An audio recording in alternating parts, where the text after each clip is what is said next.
Alissa, thank you so much for joining us for another episode of the Starting Over podcast. I am very much looking forward to having this conversation with you. So thanks for being here. Yeah, thank you so much for having me. I'm so excited.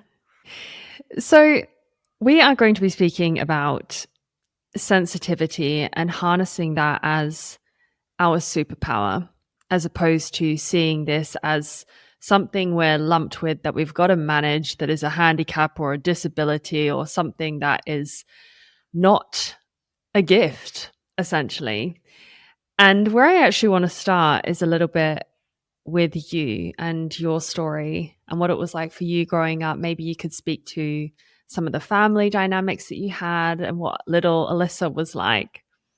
Absolutely. Yeah, so growing up, I was always a really sensitive, deep feeling, emotional kid. I was very intense, very creative. I felt everything a lot. So I felt the joy very deeply and I felt the pain very deeply. Like I just always shared how I felt. And so in my family, it was my mom and dad, and then I had a younger brother. And my family is awesome. They're so supportive. They're so awesome. I'm like literally at their house right now as they watch my daughter. I'm really grateful for them.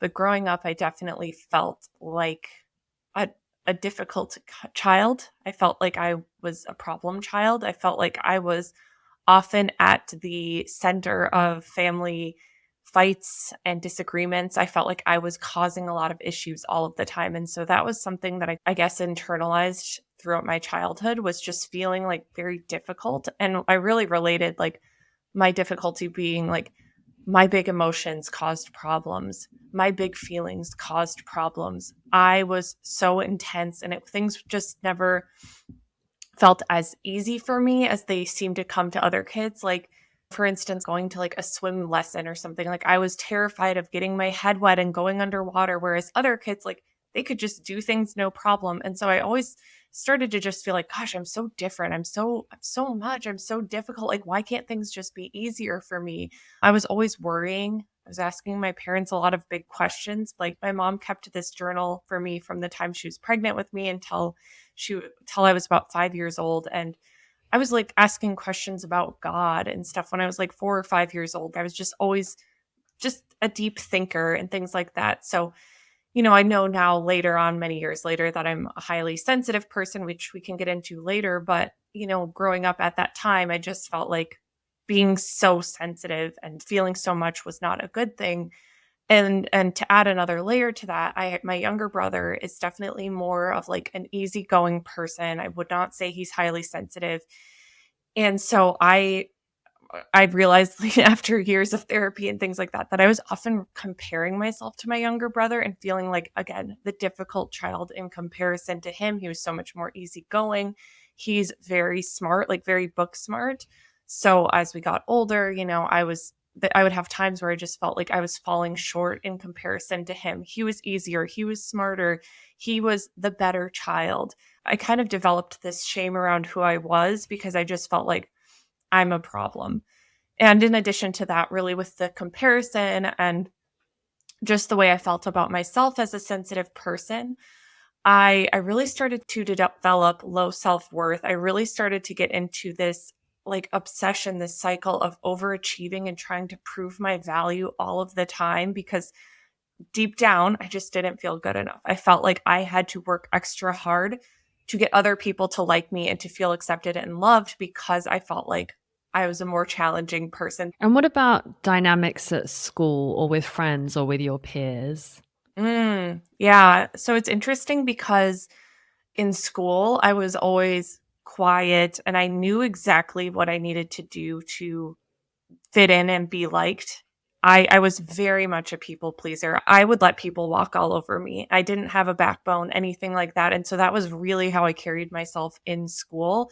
So it's interesting because at home, it's like I would release the big emotions. I would be so passionate and all of that, like my true vibrant self. But then at school, I was very much suppressing it because I felt like this way of being was not good, and that I really felt like I had to say yes to everything, be easygoing, do whatever I could to feel liked by other people, to feel like I was accepted. But and I had some really good friends. I absolutely did. I have friends who I'm still friends with to this day. But like when I look back at some of those school years, like it was really hard. I feel sad for that version of me because I would let people say things that were not nice to me. I would let people I had people that would come over to my house and hang out that actually didn't want to be my friend. They just wanted to hang out at our house because we had a pool table. It's like I felt used and walked all over a lot, but I didn't know how to speak up for myself and I didn't have that personal value within to even think that I was worthy of speaking up for. So I really just like was treated often in ways that weren't that nice because of how I felt about myself. So it was, yeah, Mm. I just hurt for that version of me, but I learned so much from it because I can see very clearly why I did those things. But at the time, I just felt like there's something wrong with me. No, why would anyone like actually want to get to know the real me? Like I am broken. I have issues. That was always kind of the way that I felt. Were there ways that you tried to toughen up at that time? Definitely. I mean, I remember probably I was like 16 and we were like underage drinking. Like that was something because I wanted to feel like I could fit in and I felt so much as a sensitive person. Like that experience was so intense, not to mention like social anxiety and things like that. So I would absolutely do things that helped me feel like I could fit in with people and like kind of manage the discomfort of being so sensitive. So that was something that I did. I remember I was, yeah, probably 16. And that would be kind of a way that I would cope with my feelings, feel like I could fit in. So that was one thing. Another thing was just like the overachieving, not necessarily in high school or college. It actually really happened for me after college and as an adult, like in school I was pretty chill about my grades, be honor roll. I didn't have to try super hard. That was fine. But it was more of when I got older, like wanting to work my way up in the corporate world, wanting to be impressive to people, wanting to show people like that I don't know, that I was good enough. And so I would push myself a lot, like way more than I actually should have been in order to show people like, hey, look at all that I can do. And it was, again, when I look back at it, it's like I was definitely trying to do things that didn't work with my sensitive nature because I just wanted to fit in. So I would just bypass the way that I felt. I didn't even take it into consideration because it did not have value to me. I was more concerned about how other people viewed me rather than how I felt. Yes. That's so key, what you just say. Hmm. And I think so many people actually live their life like that. Even now, they're more concerned with, motivated by the fear of judgment, oftentimes. They're more concerned with how their life looks as opposed to how they actually feel with their life and what their inner experience is of their life. Yes, yes, Mm. absolutely. I remember I was working with a client one time and she told me that she was so used to making decisions that were solely based on what would be less inconvenient for someone else rather than what was good for her. So it was like that external focus rather than like even considering yourself.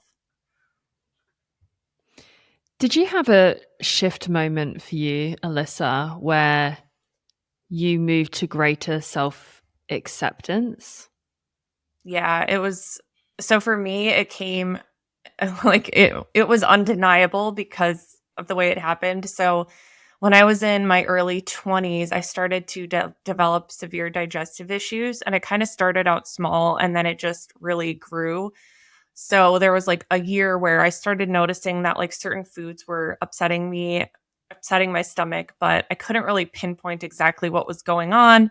It wasn't too bad, but it was just like this kind of annoying underlying issue. And over time, it got worse and worse. It got to a point where literally there's like 20 foods I could eat without feeling like completely sick and bloated and like, throwing up. Like it was really, really bad.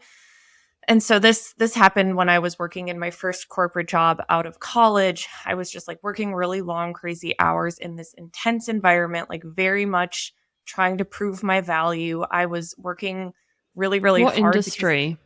the retail industry. So, I got my degree in Mm. retail merchandising and management, went into the retail industry for a corporate retailer and it can be pretty cutthroat too. It's just like people, it's all about the numbers and the money and all of that. And so when our sales weren't doing well at that workplace, it came down on us. People like the bosses were like hardcore, and it was very, very jarring for me as a sensitive person. And so I witnessed the people around me have a thick skin. We'd come out of meetings where we got yelled at and just were given all of these crazy assignments of things to look into. And my coworkers were like totally fine, like laughing. And I was like, just like wanted to roll into a ball. Like it was so overwhelming to me. And so it was this time that my digestive issues got worse. I was chronically stressed. I was literally waking up at like 4 a.m. to start work projects because I wanted to do it perfectly. I didn't want to make a mistake. And at this time, I had no understanding of the mind body connection. I didn't have like really any healthy self care things that I did. I wasn't into self development, none of that. And so my digestive issues got worse and worse. I started going to all of these different gastroenterologists, and no one was really able to help me. They're like, "Oh, I think you're just stressed." I'm like, "Yeah, I'm stressed, but like something is seriously wrong. Like I can't eat." And probably went another year without getting answers until I finally was so desperate. This one day, I had to go home early from work, which was so out of character for me, but I had literally gotten sick and like had blood coming out, like not to be graphic, but like it was really bad. So I went home and I went on Yelp and I searched for a doctor who could help, a holistic doctor, just to try something new. And I found this doctor and I got an appointment with him like a couple of weeks later. And that was like starting my work with him set me off on a brand new journey. Like it literally, when I worked with him, I started to see that the connection between my past and how I was feeling. That's when I made the connection with how I compared myself to my brother and how I was holding on to all of this trauma and all of this negative self-belief and how this was now manifesting into physical illness because I had never faced it. I had Wow. never thought about it. It was insane. So I worked with him probably for about 7 to 8 months and completely healed my gut. It was the majority of our work together was subconscious work. Of course, there was a good deal of it that was, changing my diet and getting on supplements because I had to physically heal my gut. But I would not have healed if we didn't do that emotional work. And still to this day, I mean, I don't have any stomach issues because we truly healed it and I made those connections. And so that work with him is then what got me into what I'm doing today. It just like completely set me on a different trajectory, which was so unexpected, but so cool. Yes. I mean, wow, there really is something in this mind body connection, isn't there? Oh my gosh. Yeah. It was uncanny. It was unbelievable. Do you have any memories of a specific session that felt particularly healing for you and that you could draw the comparison between making an emotional connection, let's say, with something in your past, making sense of a family dynamic, and then an amelioration in your health?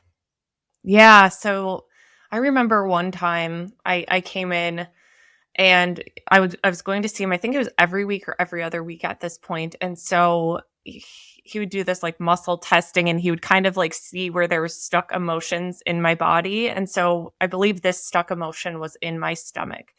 And we were just kind of like talking things through. And I had just come to his office after work after a stressful day. And we were talking about how I was just like feeling my boss really stressed me out. He was like such an intense person and it made me feel so like on edge and hyper vigilant. And I was always trying to look over my back, trying to do everything perfect to make sure that I didn't upset him. And it was just such an intense experience for me. And he, we were kind of trying to uncover like, okay, why are you so worried about doing things perfectly? Like, why are you so afraid? What are you so afraid of? And that was the time that we made the connection to my comparison to my younger brother, where I felt like I was always difficult. I felt like I was always not smart enough. And so interestingly enough, the work that I was doing in my career was very much like numbers focused, like by the book, like, oh, if you know how to do this, you're smart. And that's what my brother is really smart at. So it was almost like me going into this career, trying to prove myself, trying to make everyone happy and comfortable was almost my way of trying to like kind of show that to my old version of myself to say, see, I'm smart. See, I'm good enough. It was fascinating to me how I had unconsciously set up my life to kind of prove that to my younger self. It was crazy. And so that was just one example, but that through line has shown up in my life in many, many ways where I'm just comparing myself, whether it's comparing the how smart he is or comparing how easygoing he is. I still have noticed how those patterns can show up in different ways, and it really manifests the same in that like me trying to overdo it, overachieve to prove my value. And that was making me sick. Like that was a major thing making me sick because no matter what I did, it was never enough because I was trying to fill a void within when really that void could only be filled by me accepting myself as I was rather than trying to, appease everyone else and be somebody that I wasn't. So it was unbelievable for me. Yeah, absolutely. And this often, I mean, I hear this story time and again, and it is the gift of difficulty, the gift of suffering that we don't see at that moment in time because it is challenging to experience these heavy emotions and difficult situations. But actually, they can be a key to the liberation we're seeking. It makes me think of a favorite quote of mine from Carl Jung, and it's until you make the conscious conscious, it will shape your life and you'll call it fate. Mm-hmm. And that's what it is. You don't, it's really, as you mentioned, the subconscious work, what you're not aware of. What are the ways in which you've automatized these behaviors or that you live out your life without actually really knowing what is fueling those decisions? Mm-hmm. Oh my gosh, yeah. And I always say it's like you can't unknow it. Like when you make these connections, you like can't unknow it. It's like, oh my gosh, it changes something in you, which is and having that self-awareness is so powerful. And it's like, wow, then you can just see the way the rest of your life is shaped. And you can also begin to understand why certain things trigger you, why you go into these patterns. It unlocks such a new way of experiencing life that I think that's why a lot of people get into personal development because they start learning these things and it's like, you're kidding. Like, oh my gosh. It's so, yeah. And that was my experience. Yeah, I completely agree. And you're on it there with saying you can't unknow it. I remember when I first started on this journey myself, this journey of the inner work, self awareness, and I kept on coming across the idea that awareness was everything, or that if you brought something to your awareness, that would be a major first step and potentially even the vast majority of the work that you've got to do. And I always doubted it because I was like, well, how is that even a thing? But actually, then in practice, when it has come through kind of healing sessions or retreats or therapy or whatever, it actually has a, come up as this light bulb moment that leads you on a different path. There really is some special power in it. And that's why I love what I do and what we share here. Yeah, it's powerful. It's so powerful. It's like having the awareness and then choosing how you move forward with that knowledge as well and not being like, oh, this is just the way that I am, but rather seeing it as like, wow, okay, that's really interesting. Now, what do I want to do moving forward now that I know this about myself? That distinction Yeah. makes a huge difference. Yeah. And now, Alissa, with your work, so you've gone there from your own healing journey, awakening, even self Mhm. acceptance. And now you work to help other people, other highly sensitive people, to own their sensitivity as opposed to rejecting it, let's say, or coming from a place of, oh, it's something I need to fix in myself rather than something I need to accept and use as a sense of empowerment. Mhm.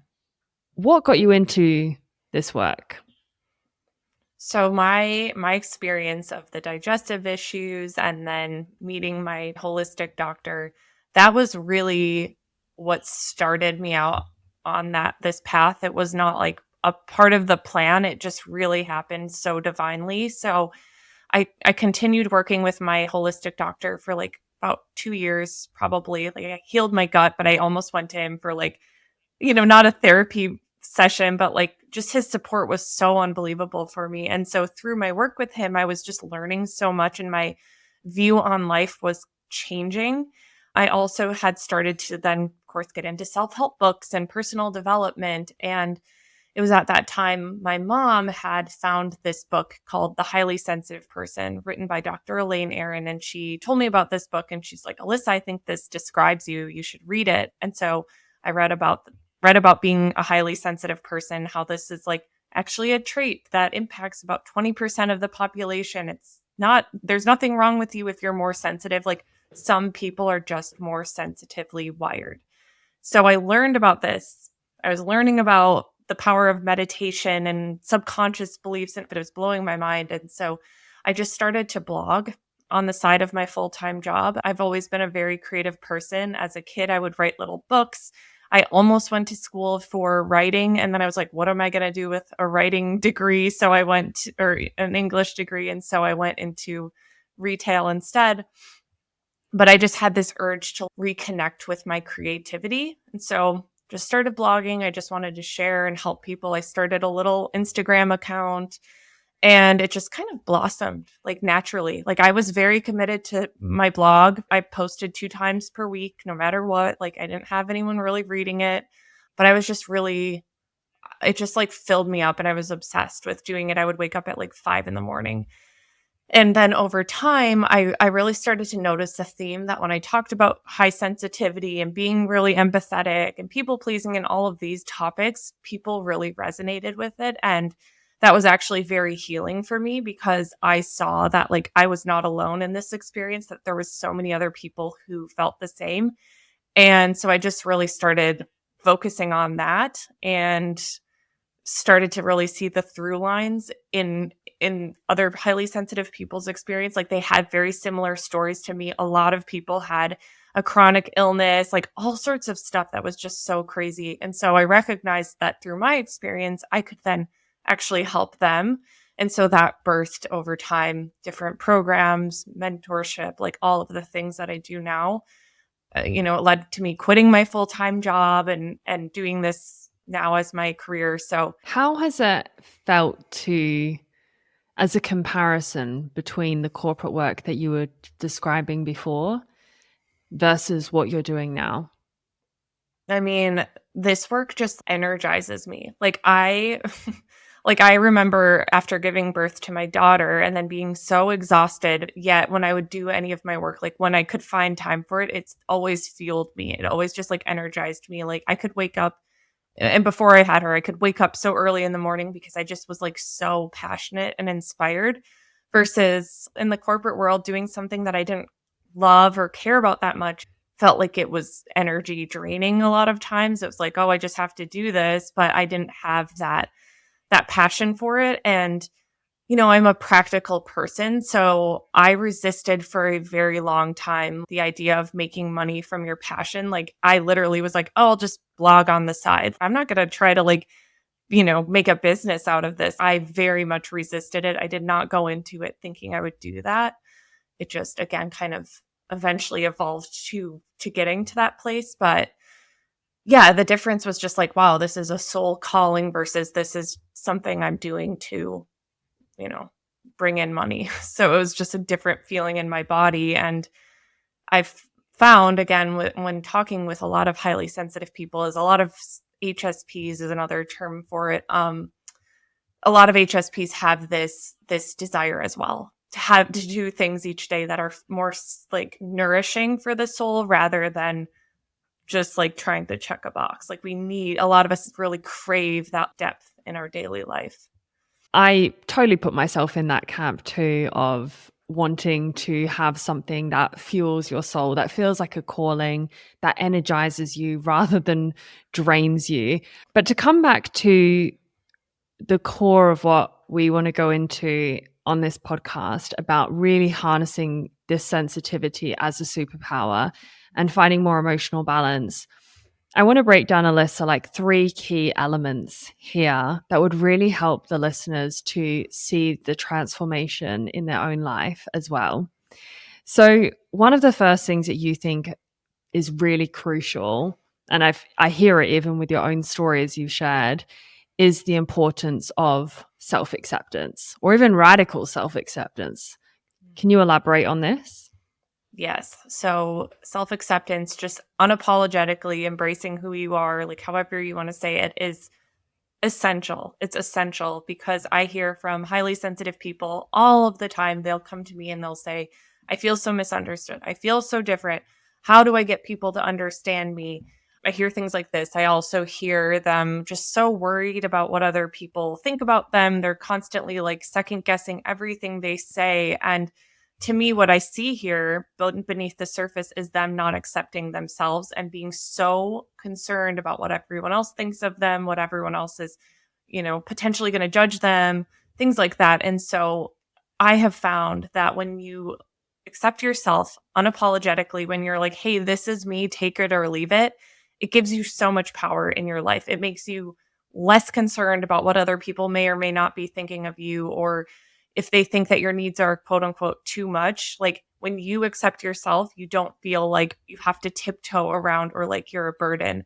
Because what I've really seen manifest for people is they won't speak up for what they need. They'll feel like they're being annoying. And so they end up in these friendships and relationships where they are like carrying the emotional burden. They're the friend that everyone unloads all of their problems onto, but no one listens to them. No one is holding space for them. Maybe they're often the person in the workplace who is like getting all of these projects handed to them, and they're never saying no. They're never like speaking up for themselves because they, it's wanting that acceptance, it's wanting that safety, which is of course a very natural, normal human need. But when we are externally focused and doing whatever we can and abandoning ourselves and our needs in order to be accepted, it's just on shaky ground. That's how we burn out. That's why a lot of highly sensitive people develop chronic illness like I had, because they are trying to fuel their acceptance from external factors. And so yeah, I found that like learning to accept yourself, like the work that I've done in my own life is essential for us. It's just having that solid base within. Um so a story that I could share with this that was really, really powerful for me was I met my husband, my now husband, right around the time when I started healing my digestive issues. And going into our relationship, I was really, really insecure because I'd had unhealthy past relationships because I hadn't felt good about myself. So I chose crappy partners who didn't treat me well. And it just was like a really, really toxic environment. And so I met my husband, who is just a great guy. And I was like constantly on edge, like thinking like, oh, is he gonna dump me? He's going to see that I'm not that great. He's going to see through me. And so I was like super anxious, hyper vigilant, constantly like waiting for something to go wrong, and definitely could have sabotaged our relationship if I hadn't made a change. Thankfully, I was doing the healing work at that time and started to make these connections. And a huge thing was just me accepting myself and accepting that, like, yeah, I'm a more sensitive person. That means I have to go to bed earlier.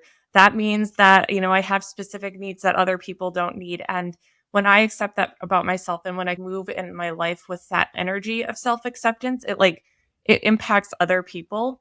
It allows me to set healthy boundaries, which then I get better treatment. I feel like more reciprocal energy in my relationships. And so thankfully I did that. And, my husband and I are together today, and it's great. But I think if I hadn't accepted myself, like we can fall into behaviors that are really not great and self-sabotage and get in our own way. Yeah, absolutely. I think a lot of people listening will be able to resonate with that for sure. And I think another byproduct of this, of the self acceptance, notwithstanding how much more peaceful that's going to feel internally, but other people will witness that change in you as well. And all of a sudden, the boundaries almost become easier to place and easier to maintain, I find, because people will Mhm. challenge them less. When you're approaching it from a place that you're grounded and rooted in your strength from owning your authenticity and how you actually are, people will not take advantage of you in the same way as they did before. When you're operating from a place of shame and fear, Yes. as opposed to love and acceptance. That's such an important distinction. It's so, so true. And like that's when people ask me, like, how do I explain being highly sensitive to people in my life? How do I get them to understand me? It's always like, how do I get them? How do I make them understand me? And I'm like, actually, you need to embrace and accept this within yourself, and you will move through life with that energy, that grounded, sturdy, this is me, take it or leave it kind of vibe. And people are like, okay, cool. Like they're actually not going to sit and challenge you. So, and people are like, it's not that easy. No, it's not easy, but that's the way through. So I completely agree. Yeah. It's interesting that that comes up as a common question though, like how can I get other people to understand me? And it really reflects that deeper fear of being misunderstood, Majorly. I not was being like, considered, not being valued. yeah, yeah. There's a lot of pain there. I've found for sure. Feeling alone and different. It can be so hard. Yeah. Do you think that through this self-acceptance that emotional stability would be a byproduct of that, I do or think greater so. emotional stability? Yes, because what I have found is that when we deny who we are and we kind of try to suppress it and shut it away, we become ashamed of it. We feel like this is a bad part of ourselves. And so when you're experiencing life from that place, then when emotions do arise, because of course they will, we're human, you're more likely to be like, oh my gosh, this is so inconvenient. How could I be having this reaction? What's wrong with me? Oh my gosh, I'm such a disaster. So it's like we're less likely to handle it in a healthy way if we're not embracing and accepting who we are, because we're like, no, this is bad and wrong. We must shove it down. But what we know about emotions is actually they arise for a reason. They're here to be felt. And so I have found and experienced that my knowledge of being highly sensitive and accepting this about myself, it helps me to be more aware and more compassionate with myself when big feelings come up, because I can just notice that it's there. Okay, I notice I'm feeling this way. I'm going to love myself through it.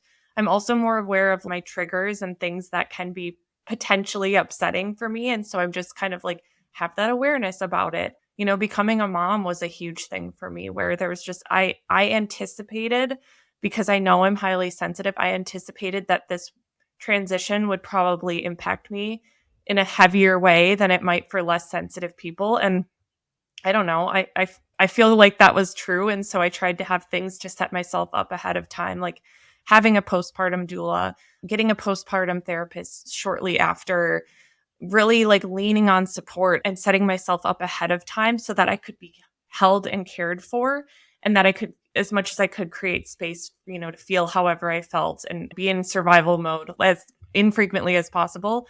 So I think having that awareness and acceptance allows you to then know how to set up your life and take better care of yourself and move through challenges with a bit more compassion and grace.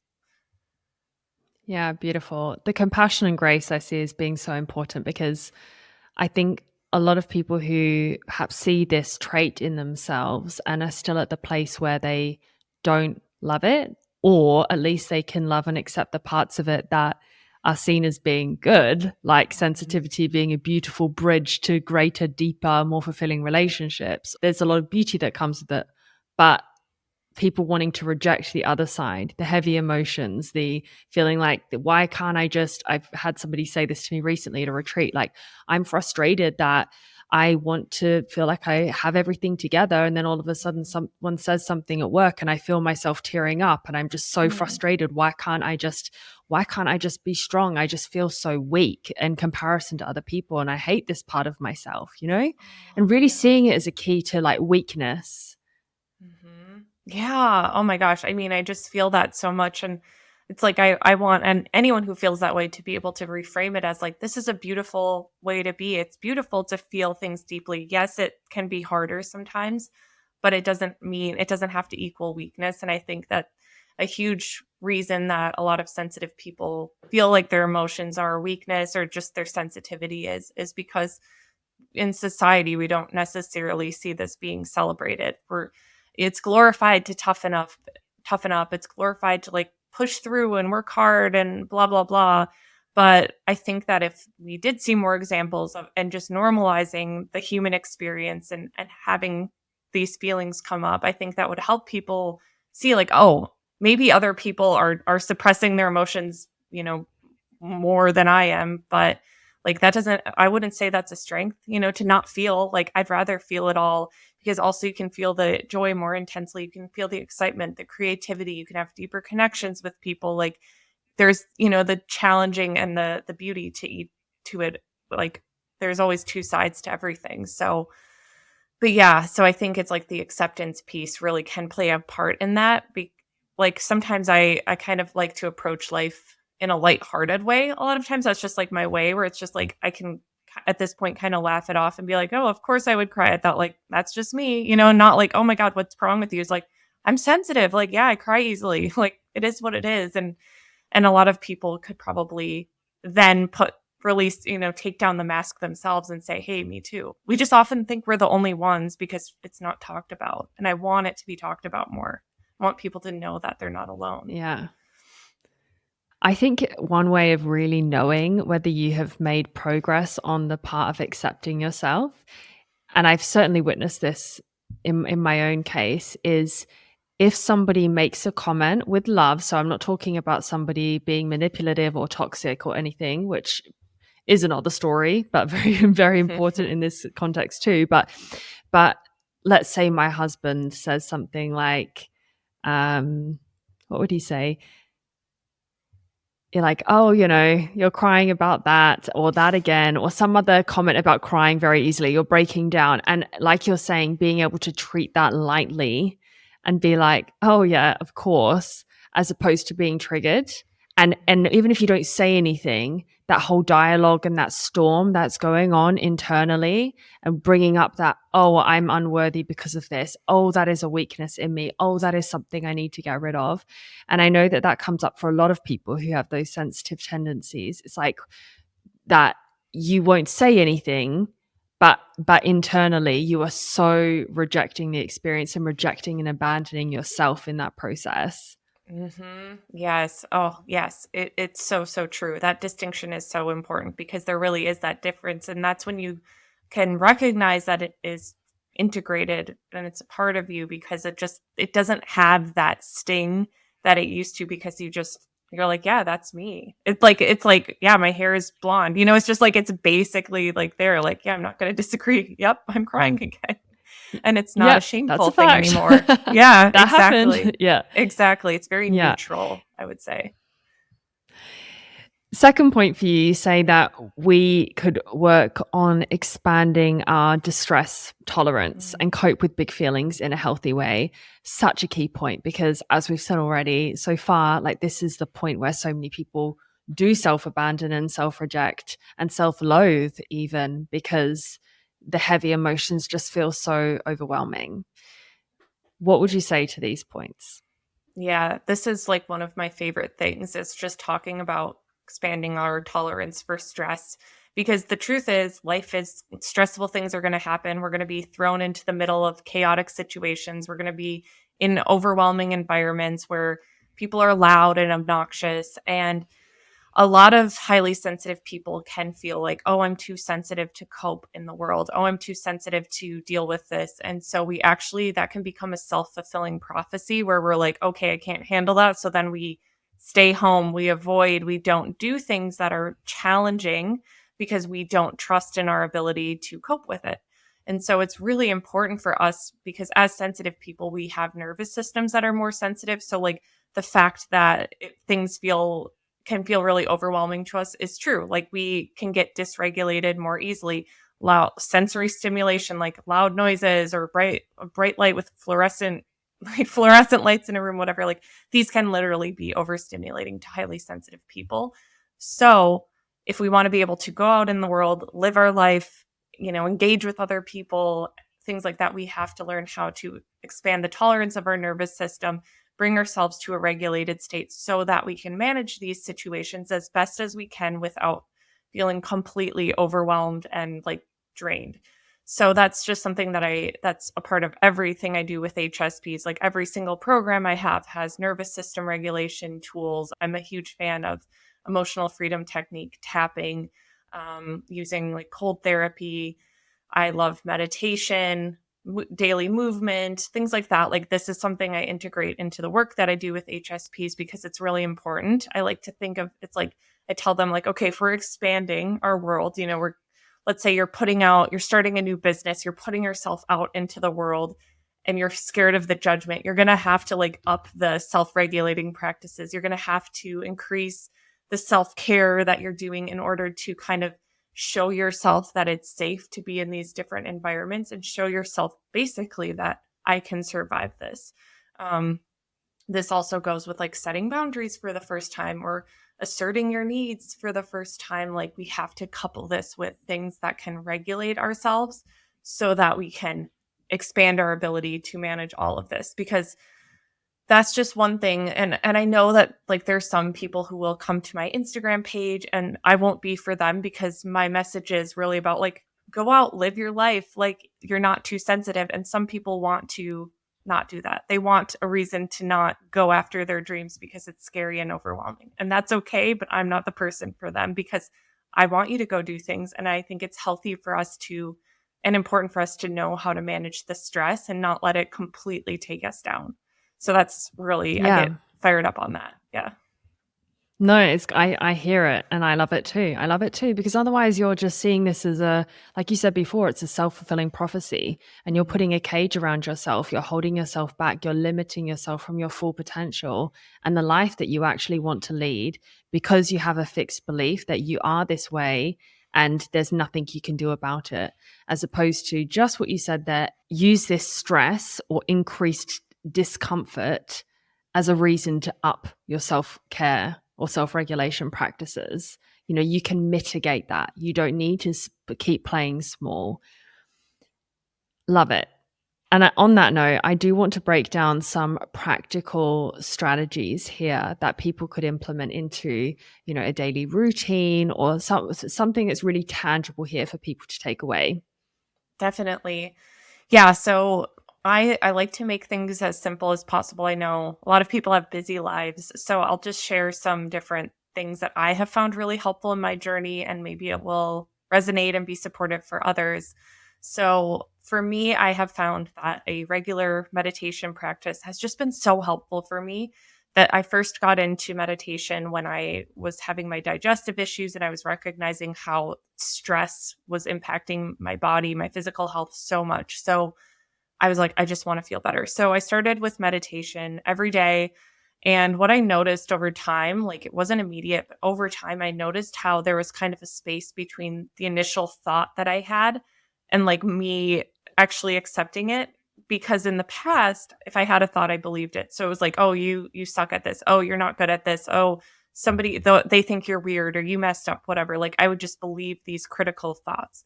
But through daily meditation, I noticed that I could have that thought and then I could have the space from it and be like, that's not true. Or, it was just really interesting and I felt less reactionary. So that was something that was huge, was just like really was such a calming practice for me. Another thing that I love, like I mentioned, was emotional freedom technique, EFT tapping. It's basically a technique where there's these different acupressure points on your face and head, upper body, I guess I should say, where you're tapping and you're reciting different phrases. Basically, if you want, there's tons of free videos that can walk you through a practice. They can be as short as 3 or 5 minutes or as long as like 10 or 15 minutes. But you can really like if you're struggling with something specific, like let's say rejection, like somebody rejected you and you're feeling really triggered, you could literally Google EFT tapping for rejection and find a script that you can walk through and tap on these different points on your body. And you will most likely, I can honestly say, feel some sort of relief and release afterwards, where it feels like it's charging this from your body and helping you become more neutral toward it.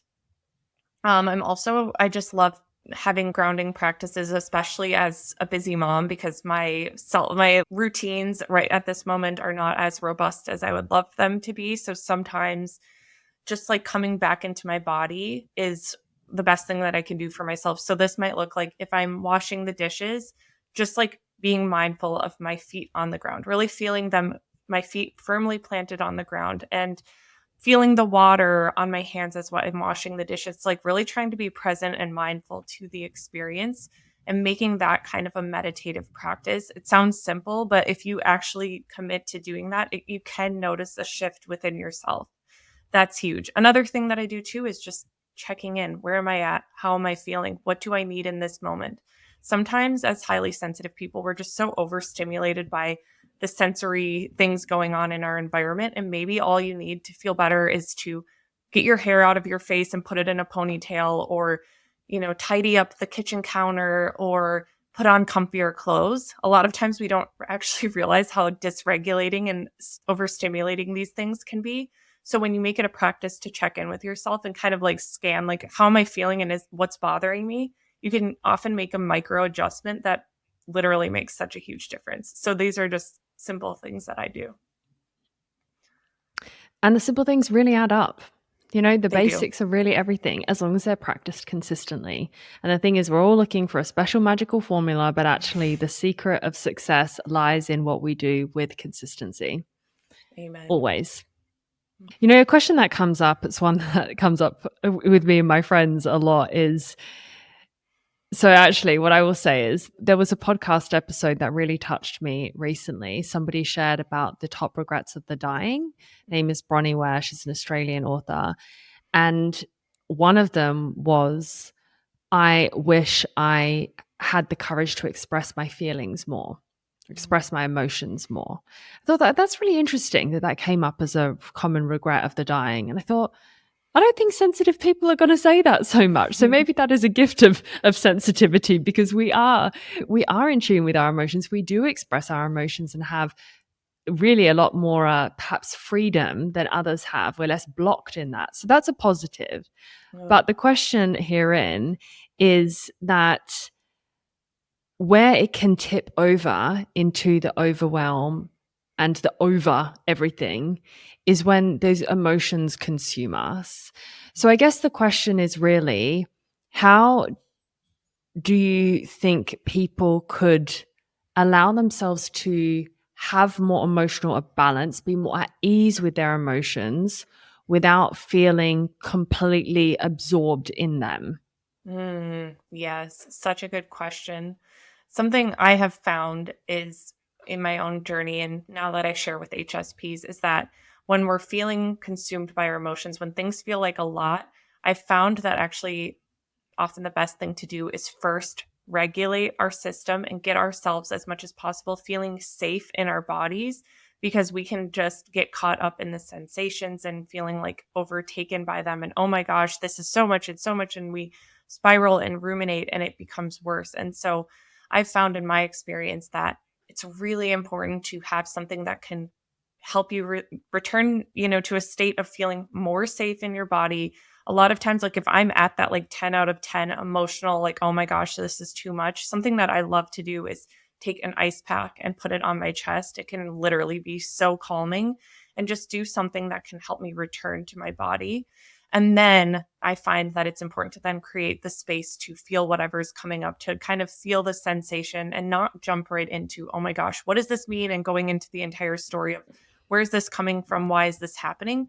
Because that's where we want to go. We want to intellectualize it. We want to make it go away. But I found that when we can actually just like create some space for ourselves to feel it, let it move through us, like give ourselves that space to do it, then it can leave our bodies, and then we can have more grounded awareness as to, oh, what triggered this? Where was this coming from? But I think it's important to take a step back if possible, so that we don't get caught up in the height of it and spiral, because I've been there so many times, and we have to regulate first, as much as possible. And sometimes, if you're in a place like, you might need to step away, you might need to go to the restroom, you might need to excuse yourself, and that's okay. That's important to do. I love that. My takeaway with a whole lot of alliteration in this sentence is, make space for the sensation, not spiral in the story. Yeah, that's exactly it. Exactly. Yeah. And the third point that you think is very important in this topic is what you call living in alignment with our true nature. Yeah. So this became clear to me as I went on my own journey of like starting my business and starting blogging and all of that, I believe that one reason why I was often feeling a lot of anxiety, why I had the chronic digestive issues and just was like not feeling good enough, is because a lot of it, I was living out of alignment. So I was trying to make everyone else around me happy. I was trying to pretend to be somebody that I wasn't.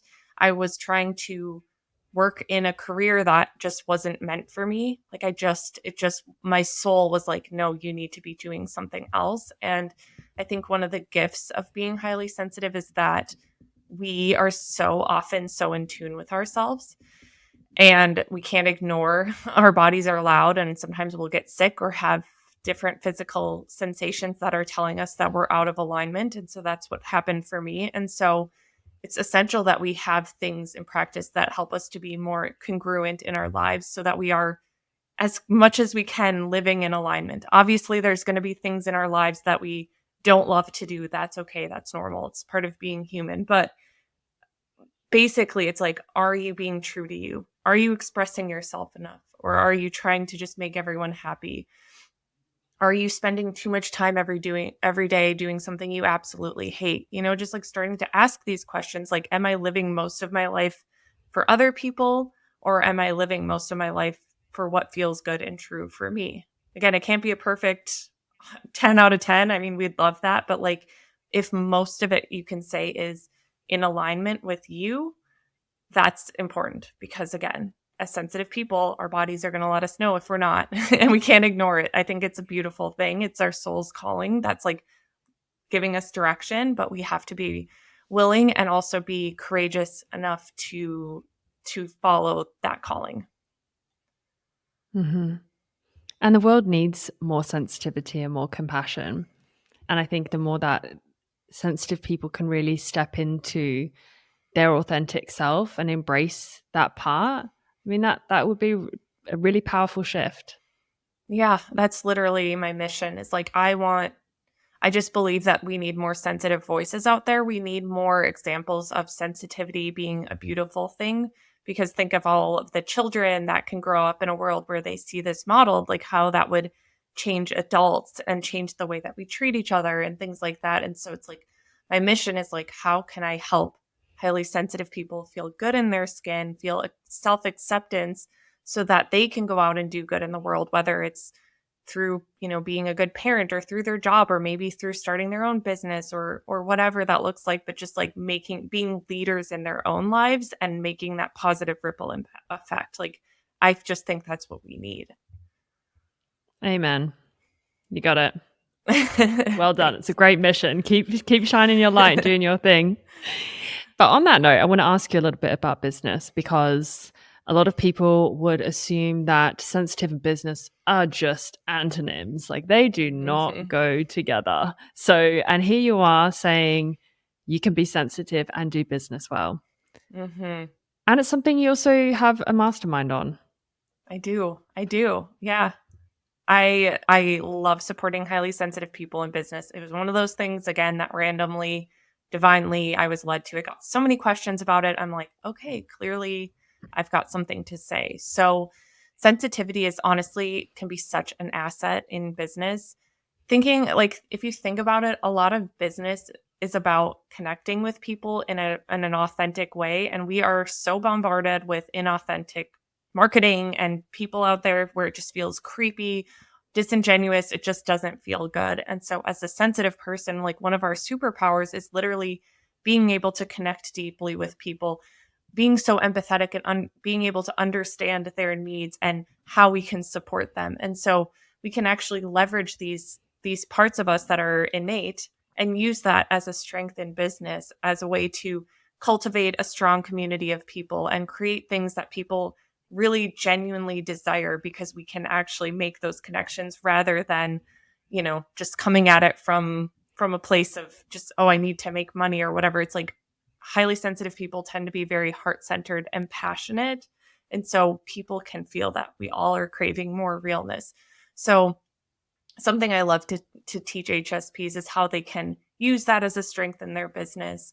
And another thing that's really important to me is again just the simplicity piece. Like, as HSPs, we can get overwhelmed more easily. And I think a lot of highly sensitive people out there, they want to do their own thing. They want to start their own business, but then they get overwhelmed by the complicated strategies or all of the differing opinions, or you should do it this way, or you need to personally DM all of these people, and it doesn't feel good for them. So I like to teach them ways to do business in a way that actually feels in alignment. That doesn't feel weird, that doesn't feel overwhelming, just simple heart-centered practices.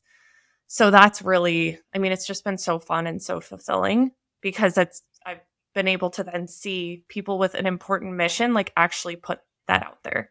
Because a lot of sensitive Mm-hmm. people will tell me, I'm afraid to put my message out there and have someone judge me. I'm afraid of what people will think, or I'm afraid of what people will think if I charge money. And so we work through all of that stuff because, again, it's like going back to what we were saying, like we need more sensitive people doing good in the world. We can do good with them sharing their message, them helping others with something that is so near and dear to them. Absolutely. And just a note on this, I think something that would come up a lot for sensitive people as they're going about setting up a business, for example, or operating a business, that the triggers will come up, the overwhelm will come up, and it will be so very tempting to interpret that trigger as a reason why you're just not cut out for this. Mm-hmm. Mm-hmm. And it could reinforce those doubts around the sensitivity and business going together. What would you say to that?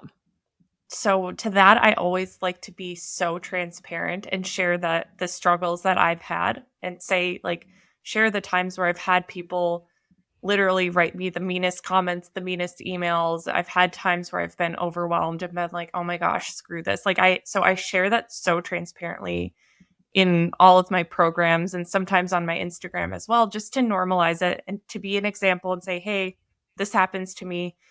And what I share with people, really, it's to me, it's as simple as this. It's to me, the pain of not doing it is greater than the pain of doing it and having to be overwhelmed sometimes. I just always, like, I simply say, I don't want to get to the end of my life and wonder what if because I was overwhelmed or I didn't want to be judged.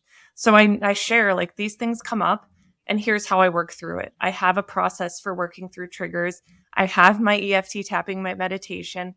Also, sometimes that looks like giving myself the weekend off of Instagram or whatever I need to do to protect my energy and to recalibrate. But I'm very transparent about that. And also too, like, something I say is just like, if you walk this path of starting your own business, of going after your passions, like, it's some of the greatest self-development work that you'll do. So basically being triggered is like a promise, and it doesn't mean you're doing something wrong. It's just par for the course. It's just what happens, and it's not for everyone, and that's okay. But if you want to choose this path, know that it'll come up, and see it as an opportunity to grow rather than something to hold you back.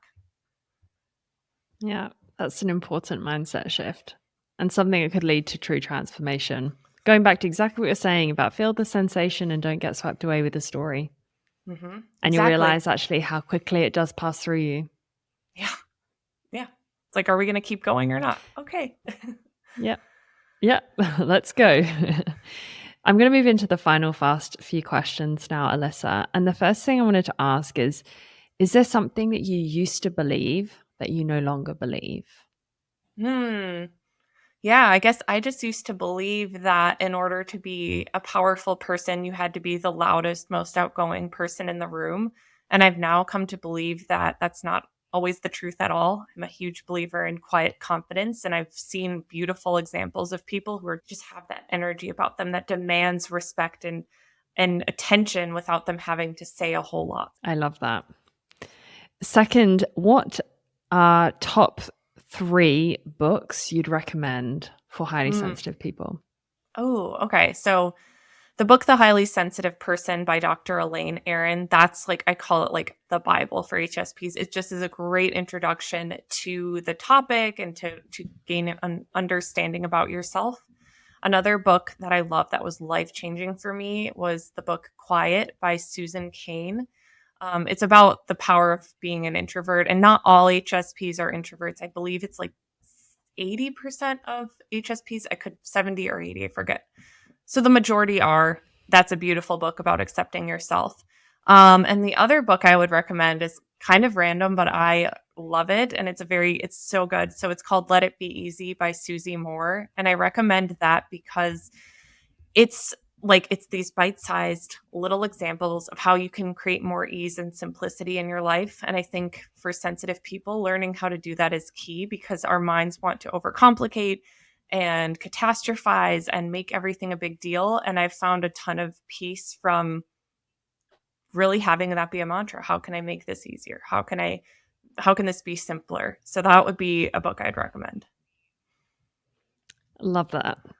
And last, what is a closing message that you want to share with our sensitive listeners who are on this healing journey?